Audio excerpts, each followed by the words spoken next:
Since the Game Boy was launched in 1989, it had a legacy, even from the very beginning. With the amazing game of Tetris, it needed a dedication, it needed a book, and it's taken over 30 years to arrive. Thank you to Bitmap Books. So where do we start other than the beginning? The actual front cover itself. It's been finished in a beautiful way.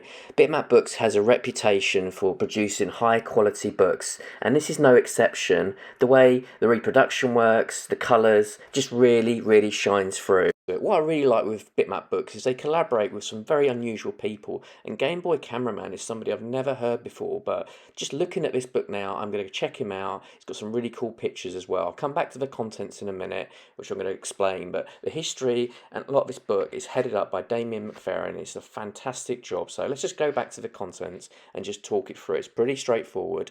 You've got all the contributors there, say Damien and Steve Jarrett, and also Will Overton and a bunch of others. The contents is really clear, and what this is about, it gives you a great background to the whole Game Boy situation, because there's obviously stuff on the web that you've read, but it's written in a way which is really easy to digest. You've got some beautiful kind of screenshots of the games and also some artwork. Photography is very original, so it's been done especially for the book.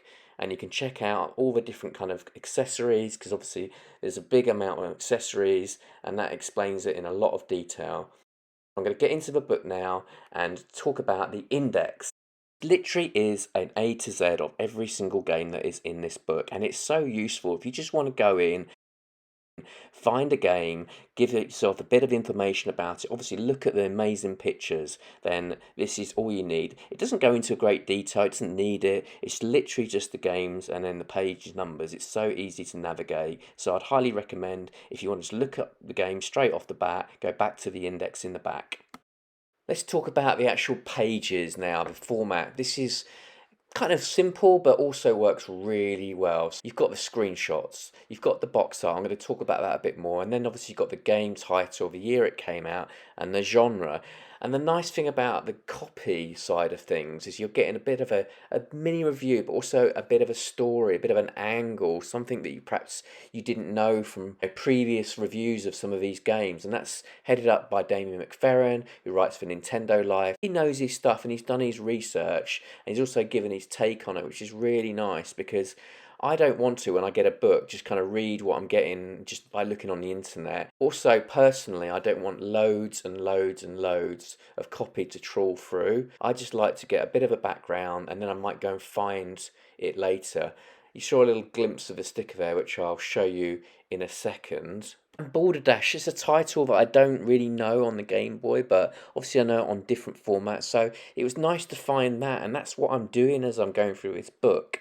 I'm finding things that I didn't really know about. Let's talk about this little sticker now. So it's a cute little thing. Obviously you can put it on your laptop or wherever you like, really. So that comes with the book when you order it from Bitmap Books. Obviously, to say now, you can order it in the description below and get yours now. So I don't know how many they're going to have. Fairly limited amounts of titles. They've sold out of the gold one already. The silver one, which this is, again, it's in fairly limited supply. And there's a standard version as well. Just showing you Bobble Bobble there.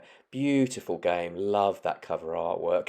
This is a game which probably has a bit of a reputation, certainly in some formats. But again, just showing you that corner aspect. It's almost got like a 3D feel about it. And this is obviously Cutthroat Island. I haven't played this personally, but the film has a lot of notoriety. The game itself, I don't know, I haven't played it. It'd be interesting to see if you have. I'm just showing you that there as well. Through games again, I don't necessarily know. Let's show you one now. This is Gargoyle's Quest. So I haven't played this.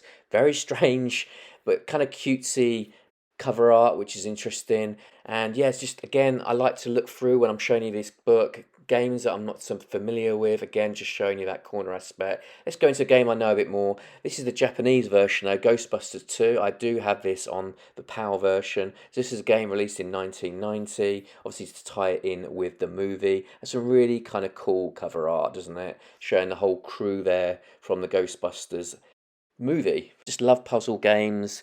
It's not really like Tetris, but you get this idea of the monsters colliding on top of each other. You kind of bashing up your stack. It's simple, but it's nice to kind of obviously nod to Mario and Yoshi because they're great characters and it's a simple game to play. So do check that one out if you get a chance. Pac-Man, what can I say? Games like Pac-Man that you're very familiar with, perhaps elsewhere, it's really nice to find on the Game Boy. So Pac-Man, Populous, Pit Fighter, Paperboy. We're going to come on to one other P, Prince of Persia. So these are games that you've played perhaps elsewhere, but you maybe haven't played on the Game Boy, you're not familiar with them. This is a really cool way of getting familiar with those types of games. Maybe you've played it, the DOS version or something like that.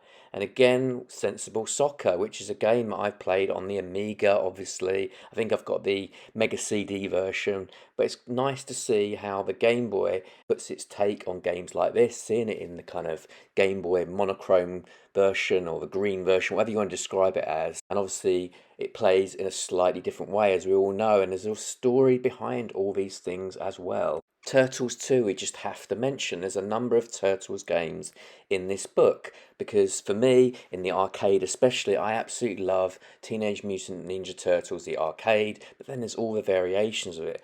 And this book shows you some of those as well. It gives you a really good background. This was a game I didn't know about. I didn't know there was a Tamagotchi game on the Game Boy. There are obviously games that I'm more familiar with. This is one of them. It's a bit of a famous one, obviously Tecmo Bowl in the various forms, but also the Game Boy version as well. Looking through fast now, let's come to a game that I have a lot of love for. It's Dr. Mario. So this game itself, I've spent hours playing this, and I didn't actually own the Japanese version at the time anyway. I owned the carts, but it's so cool to see the original artwork, and you can see back then right around the edges of the packaging it shows you, like I'll show you that, you can see all the little detail there because this is actual photography of the packaging itself. It's not some screen grab. The high quality feel that you're getting is just shown here. I can see it, the size of it even. I'm going to get a game and show you what I mean in a second. This is a very important factor to this book, that you're seeing it like you get the actual packaging itself. I'll repeat myself, here it is. It's a Zelda game. It's the book. It's exactly spot on. I can't believe this level of attention to detail that they wanted to get it like this. The book was made this size and this format so you could fit all the aspects of the box to the size and the scale, and obviously all the rest of the elements with the screen grabs, and you've got the titling and the whole overall format. It was built in a way on purpose. So as a Game Boy fan, that you would kind of tie that in and put the kind of game next to the actual game in the book. I'm not going to do that now because that's something I want to save for you. Even some of these new releases, I can see one there, in fact, which is Super Jetpack. These be like a second edition, you never know. They might be games of a later edition, but for now, these are the games that I'm familiar with. You can see this is a Game Boy book, but obviously your Game Boy Color will also fit to the scale, and as your Game Boy Advance. Nintendo were very careful about how they did things in terms of common formats. So overall, I'm super impressed by this book. My rating is, I could probably give it a 10 out of 10, and that's really, really hard to do. It's certainly up there in the high numbers for me. I love it in my collection. It's going to make me look up more games and also appreciate the games that I've got, and that's a really good takeout for me. So check it out in the link in the description. Don't forget to like and subscribe this channel, and I appreciate you watching and following games you loved, and we'll see you on the next video.